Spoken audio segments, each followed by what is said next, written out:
Do I know how to wear this giant spooky American Horror Story Coven hat? No. Is it probably too small for my head? Yes. Do I care? Not in the least.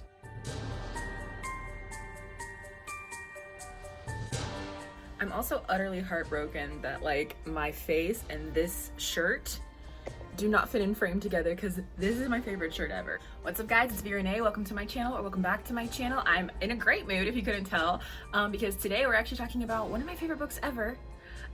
We did a viewer's choice poll on my Instagram a couple months ago, so if you don't follow me, link in the description, you really should, because then you have a say in what you see on this channel. I wanted to do some viewer's choice classic horror novels for the spooky season, so this week and next week.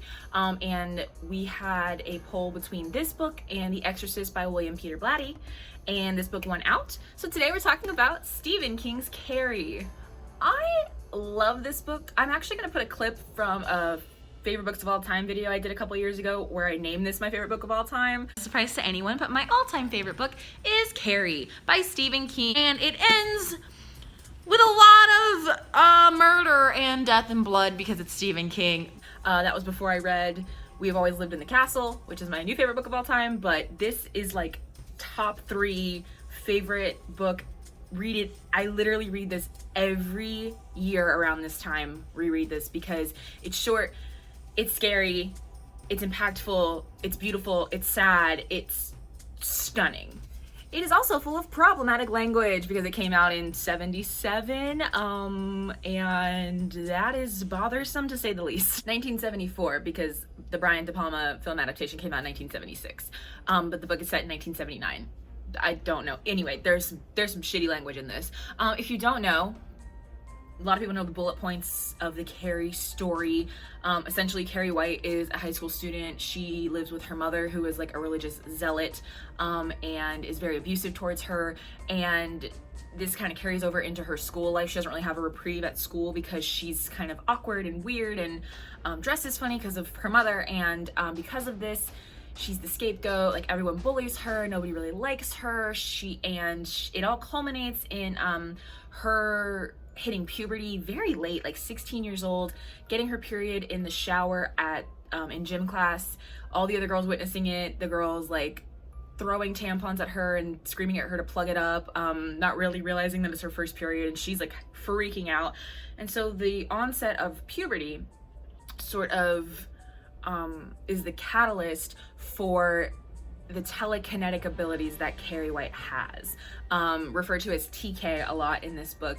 She starts to realize that she has this thing within her, that she can make things happen with her mind, and it starts to give her a little bit more, like, she starts to get angry and vengeful towards these people who have wronged her, and it all sort of culminates in a awful prank played on her at prom, where she's crowned prom queen. It's sort of a fixed thing, and she gets pig's blood dumped on her, and she completely snaps, and it's time for everyone to pay for everything they've ever done to her, and she destroys everything. And honestly, good for her. So I just want to talk about a couple of things.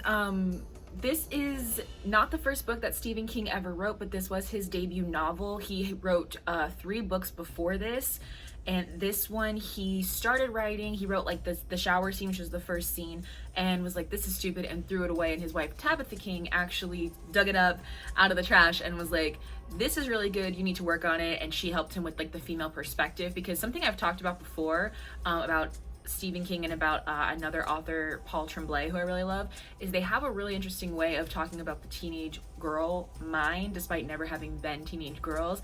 And I do think it has a lot to do with Tabitha King, the reason that this book is so relatable.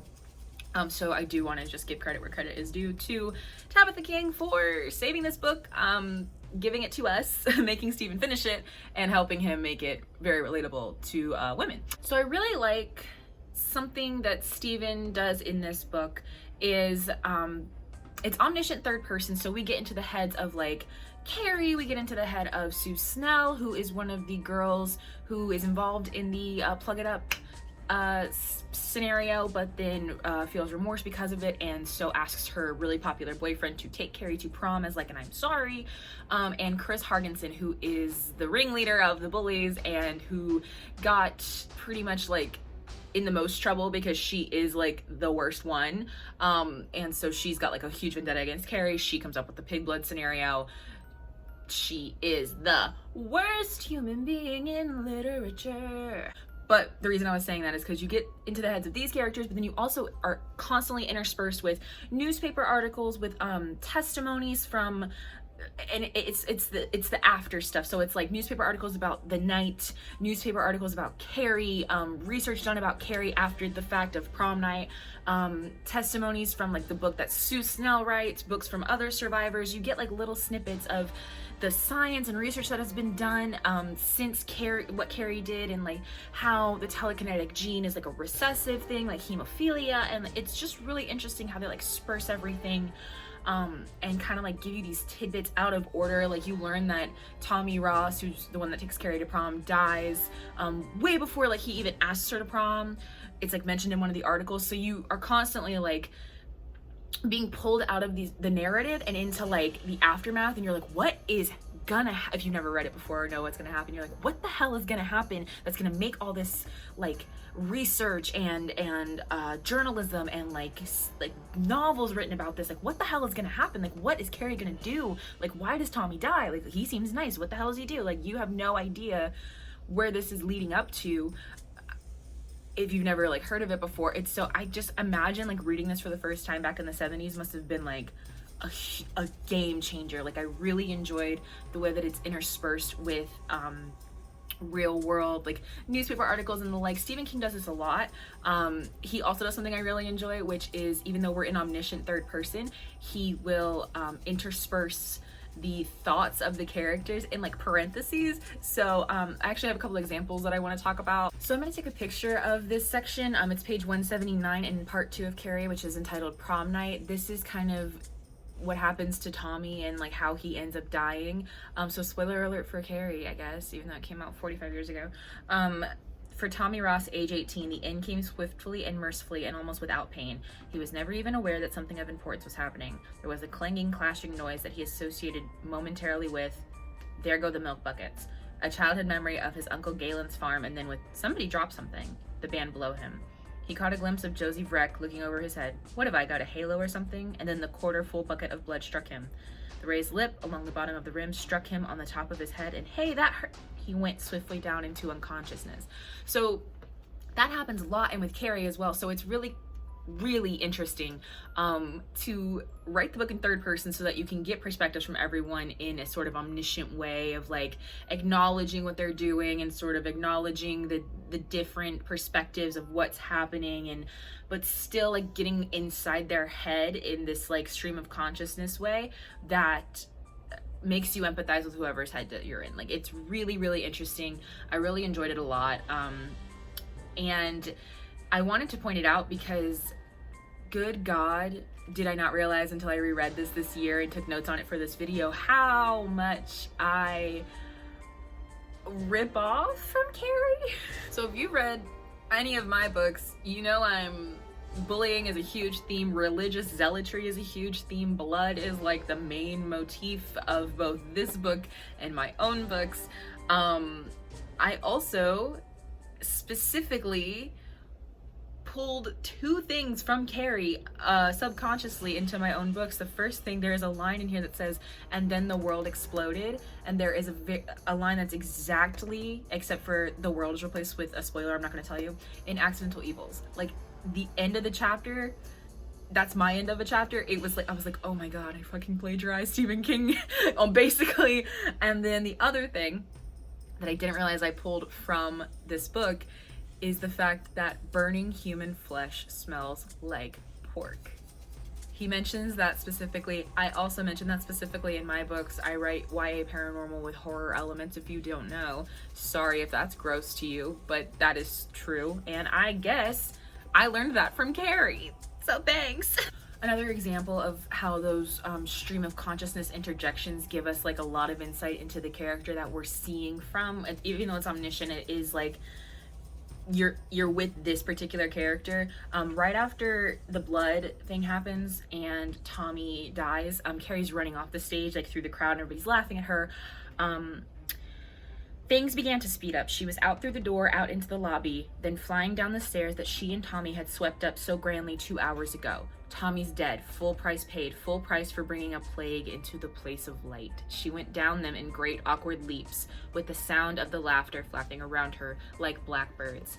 That line is really powerful to me because she, again, this is the first reaction she has before she's like, oh shit, remember I can move stuff with my mind? Let's kill everybody that's laughing at me right now. Enough is enough. I've had all I can stand and I can't stand no more. She feels responsible. Again, as usual, it's her fault for being the way that she is and causing these people to treat her the way that they do. She feels foolish for having even enjoyed herself for the 2 hours before this happened at the prom. She had a great time with Tommy, and then this happened and she was on such a high, and she's like, that's what I get. I'm a plague. Like, I don't deserve anything good, anything nice. Tommy brought me here. Tommy's dead. He's paying for my sin because I tried to fit in, basically. Like, it's just so, that one line about he paid full price for bringing the plague, like, it's just so pathetic.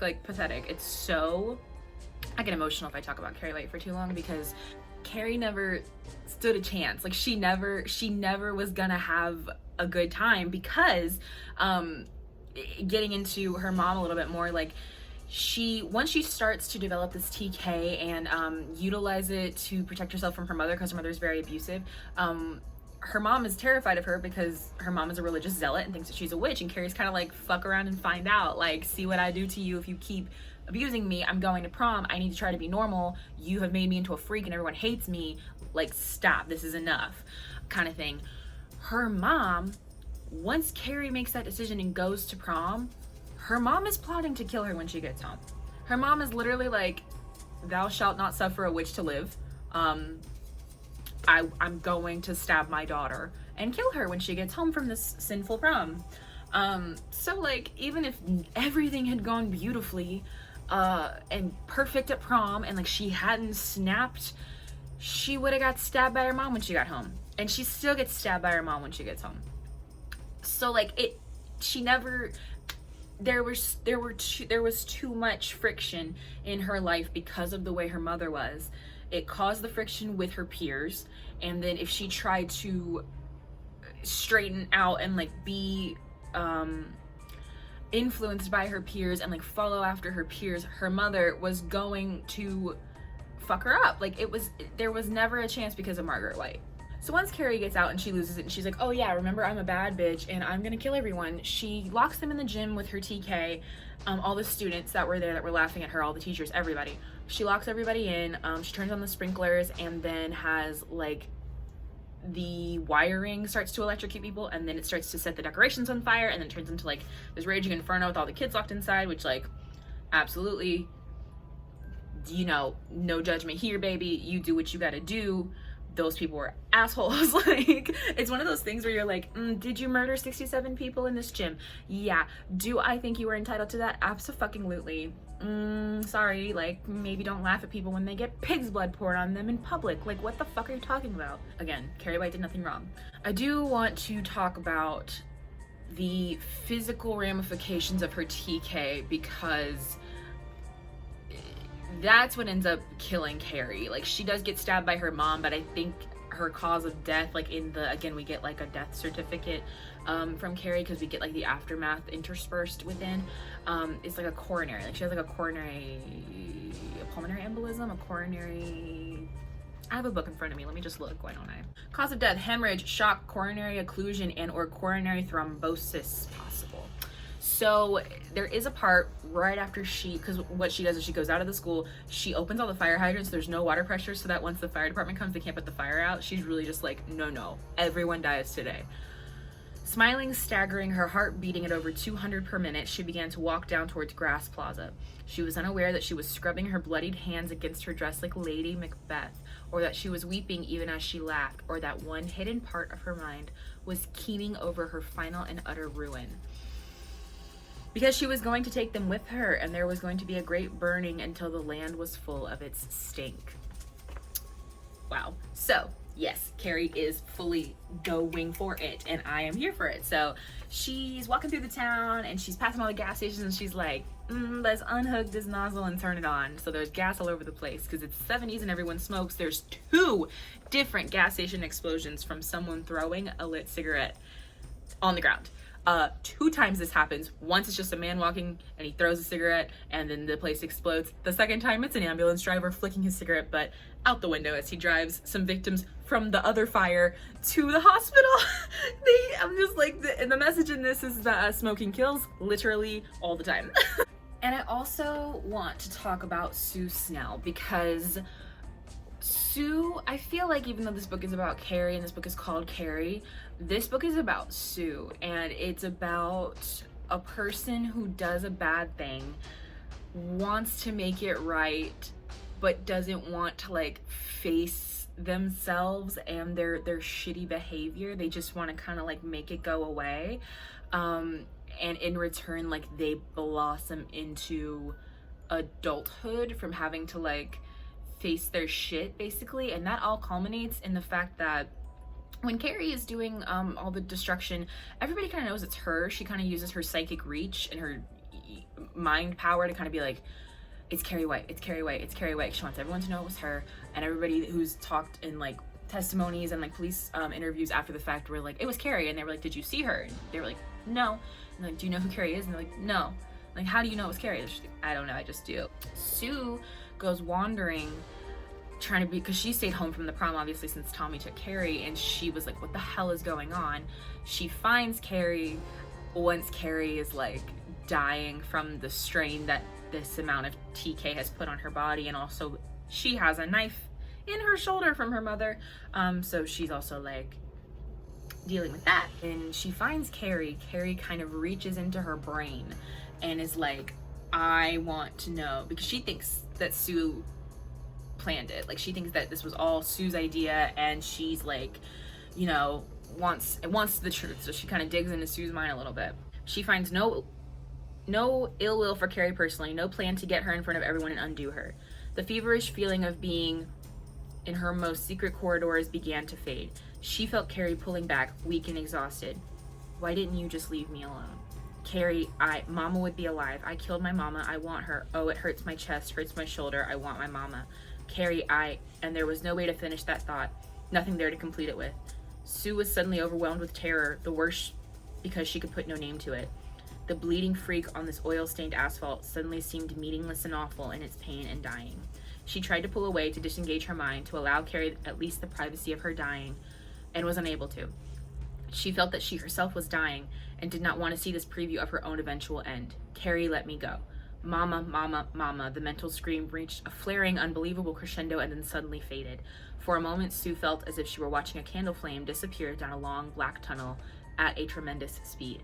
She's dying. Oh my God, I'm feeling her die. And then the light was gone, and the last conscious thought had been, Mama, I'm sorry. Where? And it broke up, and Sue was tuned in only on the blank, idiot frequency of the physical nerve endings that would take hours to die. Sue paid many more prices than Chris Hargensen, despite Chris being the worst one. And I think that's a very common theme in Stephen King books. Almost like the innocent pays the worst, and then all the way up to like the worst pays the least, almost. Very common, very, you know, compelling, and that's why we read Stephen King, because we're like, oh no, bad things happen to good people and good things happen to bad people, and this sucks. Because all that happens to Chris Hargensen is her and her like shit-stained boyfriend, like they crash the car. She like Carrie makes them crash or whatever, but like that's a terrible way to die. But like Sue gets to live knowing that everybody she knows is dead, and that she felt Carrie die, and like felt everything that Carrie was feeling, and like I don't know, I feel like that's worse. And then nobody believed her after the fact that she didn't have anything to do with the blood. And like, who's gonna back you up on that? Your dead friends? No. So I do want to mention, just like I tried to mention anytime I do a non-YA book on this channel, this is an adult horror book. I have a lot of young adult viewers because I am a young adult author, so I just want you guys to know this is not young adult, this is fully adult, even though it has to do with YA aged characters. There are mentions of sex. There's not super explicit sex scenes, but there are sex scenes. There are slurs in this book. There are the N-word with the hard R, and there's also the F slur for gay people used. Again, it's not like Stephen King calling them the N slur and the F slur, but it is like there. So I just want you to know, because even in this is not updated, so if you get this Kindle in the year of our Lord 2020, it's still gonna have the N slur and the F slur for some fucking reason. We couldn't get rid of them, I don't know why. But if you are okay with that, or you can look past that, or you like aren't bothered by that, I recommend this book to any and everybody. I recommend this to aspiring authors. I recommend this to teenage girls. I recommend this to teenage girls who are bitches. I recommend this to teenage girls who are outcasts. I recommend this to people with religious trauma in their past. I recommend this to people with abusive parents. I recommend this to anybody and everybody. Anybody who knows a teenage girl, who was a teenage girl, who is a teenage girl should read this. But if you've ever wondered, should I read Carrie by Stephen King?